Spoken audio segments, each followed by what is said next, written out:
Hello, and welcome to Let's Talk Aging. I'm Gwyneth Johnson, and I'm with Second Wind Dreams. We are an organization dedicated to changing the perception of aging. And through this video offering, we like to focus on organizations that are doing just that same thing, whether it's supporting caregivers or supporting our elders, or really teaching us something new about what it means to be aging and how fantastic that can be. Today, we are lucky enough to have my two new friends, Scott and Jordan Arrighetti from Mi Alma. Welcome. Thank you. Thank you. Thank you for having us. We are very excited to have you with us today, and I'm thrilled to share what you all are doing because I've never heard of anything like this before, and it's fantastic. Thank you. But let's start with a little bit about the two of you. Would you introduce yourselves and who you are? Sure. Jordan Arrighetti. This is my husband, Scott Arrighetti. So husband-wife team here. We are first and foremost parents to 3 young children, all under 5 years old. So there's no shortage of fun and chaos over here.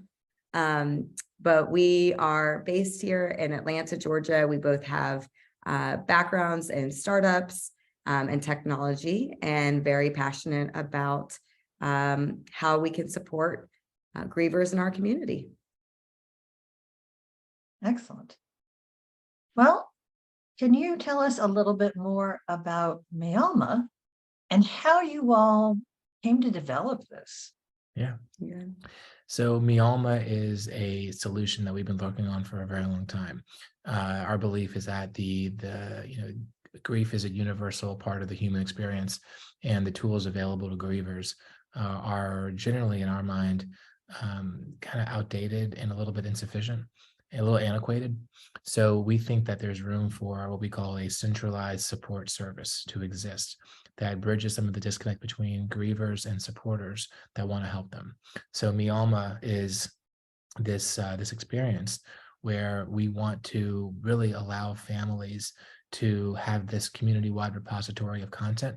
So all the pictures, all the memories, all the stories, even all the speeches that may happen around a memorial service, all can live in one place, available in perpetuity, so that this intergenerational sense of connection can be fostered.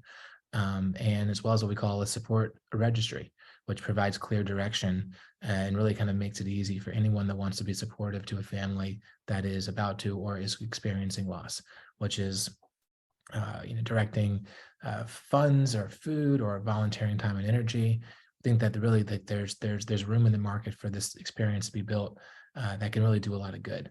The backstory here, part of it is that I never met either of my mom's parents. They passed before I was born, and growing up in the city where my dad's parents lived, I had 31 years with my dad's dad. My dad's mom is thankfully still alive, and we're very close with her. It was always weird to me growing up that I knew so much more about one set of grandparents than the other. There's no Wikipedia page where I could go and learn about my mom's parents and see pictures or read stories and really kind of just like feel something towards them. And it was over time that I wish this existed turned into, why doesn't this exist? And as Jordan mentioned, we've worked in tech startups for a long time, and we kind of see how I've seen how these companies can get built and kind of how this stuff works, and kept asking ourselves, this should exist. There should be a place for all these kinds of functions. And we realized that it didn't really exist how it existed in our head. So we built it. It's fantastic. So I know what you're talking about, but let's delve into a little bit more of what this does. So we can choose if we want to support the families, food, funds, whatever it is that they're looking for. How do people get access to Mi Alma? And can they post? What is it that they're allowed to share with the families too? Yeah, so there's a few ways people can find out about Mi Alma. One of the ways that we make people aware of our offering is through our partners. We partner with a variety of different nonprofits, hospice groups, houses of worship, to allow those groups to educate the families that are either in anticipated grief or right thereafter when a death occurs, that Mi Alma exists to serve them. Again, whether that's through what we call our support registry, or through our memories wall. So that's one way people can find out about us. The other is obviously through our website. We have the ability for people to come on and both gift and create a page in honor of somebody. And it's important to state that you can create a page many months and many years after someone has died. There's no timeline for Mi Alma to get started. So that's how the primary ways that people can find out. And, really what we want to encourage is, we know the value, and we've heard the value of people learning about their loved one through the eyes of everyone they touched. So through what we call the collaboration link on a Mi Alma page, anyone with that link can now view or post content that better informs the family of what made that person special. And one of the unique things about Mi Alma is, as opposed to just giving people a blank text box to enter in stories or memories, we actually prompt them, or we give the option of for them to use what we call a prompt. There's about 8 of them today that encourages people to share stories and to get more in depth with how they knew that person, or the impact that that person had. The value of storytelling is so valuable. And we also know how intimidating it can be to tell someone or to ask someone about how they knew someone, or the meaning behind the relationship without those slight nudges. Yeah, and just to give a little more context, these prompts are basically just very broad questions, such as tell us about the first time that you met someone, or tell us about a funny story about them. Really kind of meant to be very light and welcoming, so that instead of having, as Jordan said, to kind of just figure out what to say, where often people can just say a variation of like 4 or 5 common things of "so sorry for your loss," or "may the memory be a blessing." We want to give them a chance to provide more depth and substance. So that's where these questions that are kind of meant to just kind of get someone talking really is. We've gotten a lot of very positive feedback on the prompts, and they've been very engaging. It really is a multi-generational tool. So often kids who don't know their grandparents really don't have any idea of who they were, or how much like them they really are, those types of things. Yeah, and I think even beyond that, one of the core goals of Mi Alma is to show an individual in their prime, and not just what they may have looked like, or their physical capabilities when they were older in life. So you can really be remembering people the way they would want to be remembered, as opposed to simply the state they may have been in when they were in decline, physically or mentally, or potentially both. So this is an area where you can be having a collection of pictures and stories and memories, and perhaps even video or even audio of someone when they were at their peak, physically, mentally, whatever format you want to look at, so that it's a better representation of who they really were, versus perhaps a grandchild that only knew their grandparents when they were old and perhaps not in the best health. I had the opportunity to interview my grandmother for a school paper, and I still think about the stories she told me. I mean, they were hilarious. They drove over a mountain to get married, and because they couldn't get married in the state they lived in, and a guy jumps on the running board of their car as they're headed down the hill and starts the process, which just absolutely cracks me up. Amazing. And I would love for other people to have that kind of an opportunity to know those things. I was lucky enough that I knew her really well, but not everybody gets that. No. And there's an old African proverb that's been shared with us that I think in some ways represents what Mi Alma is trying to solve. It's that when somebody dies, it's like a library of stories slowly being burned down. And there's really a very finite amount of time that a community, a family has to share that, because naturally, humans, we are very present.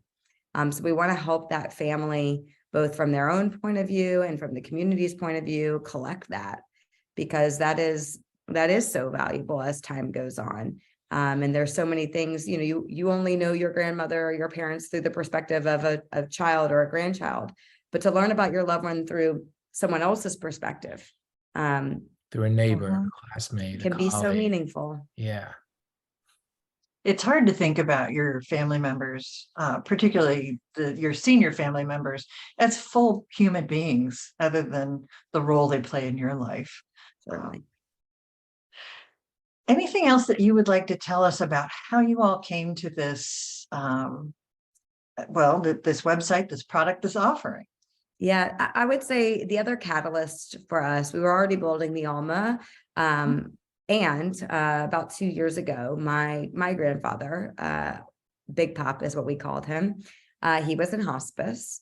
And Big Pop was a larger than life figure, 4 Purple Hearts, 2 Bronze Stars, jumped out of helicopters, a true American hero, and certainly a hero in the eyes of our family.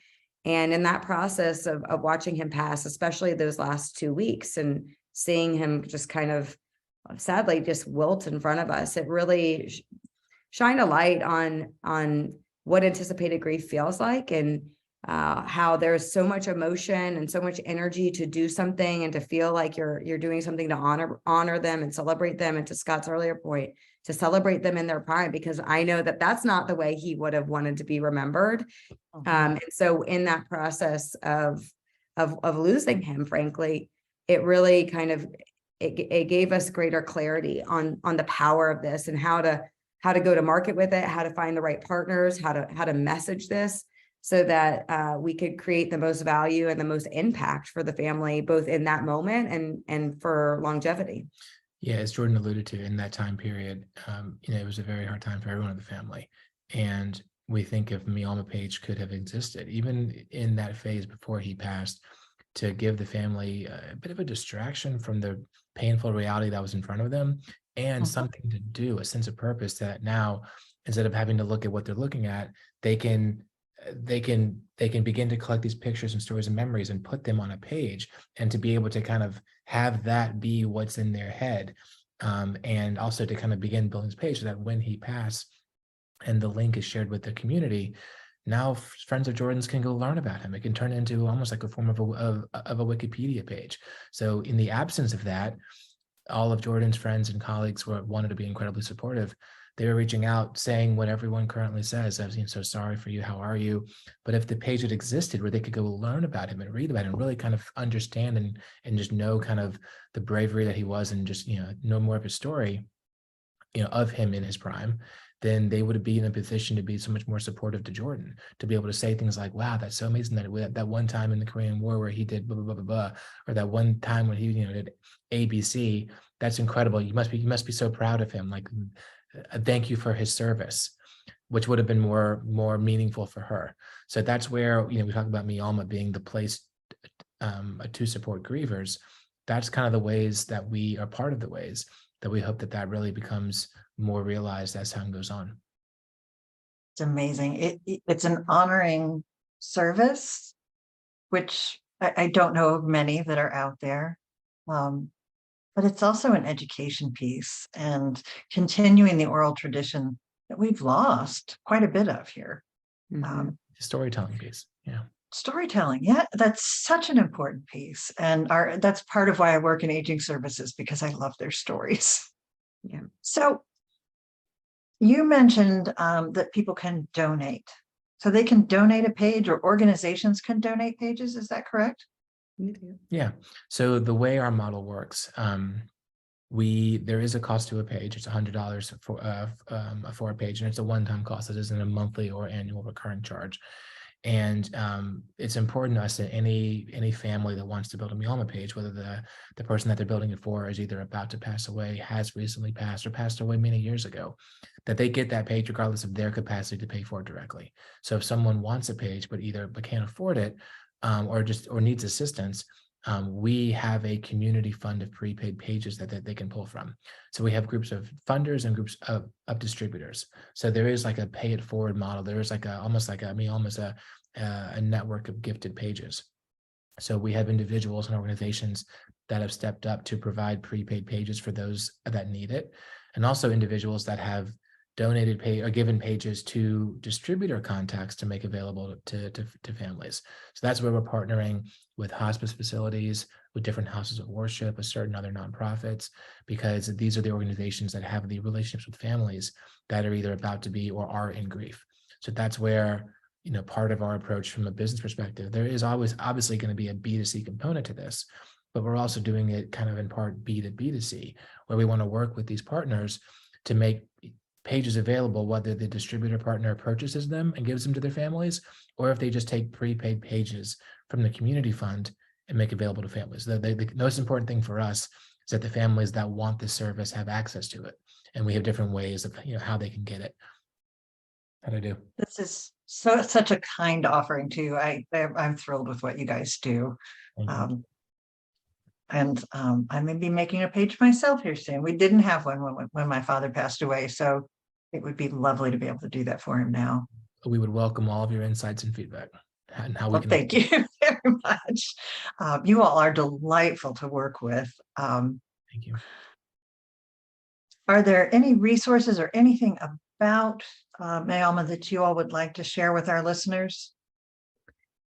As far as resources, I think if anyone's interested in learning more, we'd encourage them to go to our website, mialma.com. mialma.com. We are also on social media, both on Facebook and on Instagram at that.mialma as well.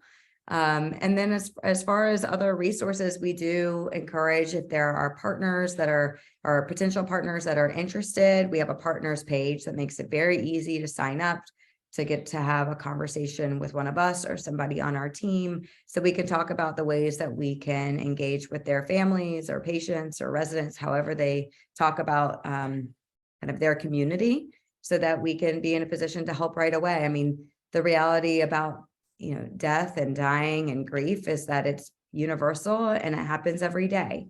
So we try very hard to focus on what we can do today to support a family, and far less on, how we can structure and kind of formalize things, because the reality is we believe that there is a better way to support these families and these grievers. And we think that way is through Mi Alma. Excellent. Well, I have one last question for you both. How do each of you change the perspective of aging? Oh man, I feel like in some ways, I mean, Mi Alma is one of the ways we do that naturally, right? It's a big part of, when I think of aging, I think of it through the lens of Mi Alma, which is that Mi Alma is Spanish for my soul. And which is significant, because while someone may not physically be here on this earth, they're not gone until you stop talking about them. And so until you stop saying their name. So the way I feel like I change, I mean, it sounds so bold, so I'm a little bit cautious of saying it, that we change the perception of aging. It's not just changing the perception of aging, it's changing the perception around death, frankly. That you can still honor and celebrate and memorialize somebody and love them, even if they're not breathing on this earth. And that's what we hope to accomplish through Mi Alma, by giving people a dedicated space to do so. And we do this every single day, and we hope to do it for many more days to come. Yeah, I think for me, aging is wisdom. I think there's so much, there's so many stories in depth that that someone that is older in life has, for someone that is younger that just hasn't yet experienced. And I think a lot about my dad's parents, my grandpa who passed in 2015, my grandma who's still alive. They had 5 kids. The youngest 2 were both hearing impaired, and they didn't even realize that my uncle, who's the first of the hearing impaired, they didn't realize that he was even deaf until he was 3.5 years old.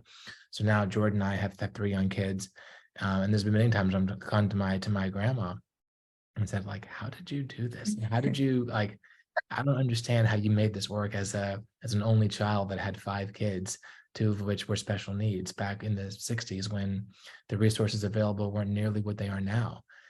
So just kind of having that, being able to kind of lean on her wisdom and lean on kind of her insights, as well as, everything that I learned from my grandfather as well.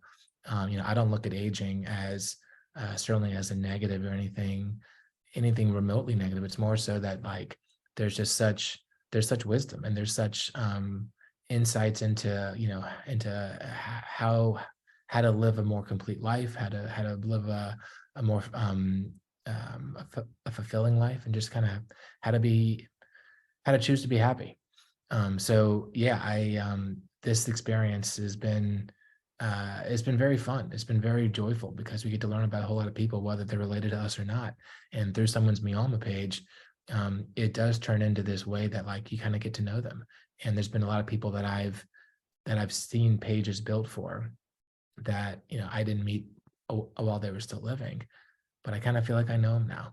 And that's been pretty fun. And hopefully that continues to scale, perhaps even at someday soon with your father. Absolutely. It's amazing. What you do is simply amazing. And I thank you all for having the hearts and souls to do this. I'm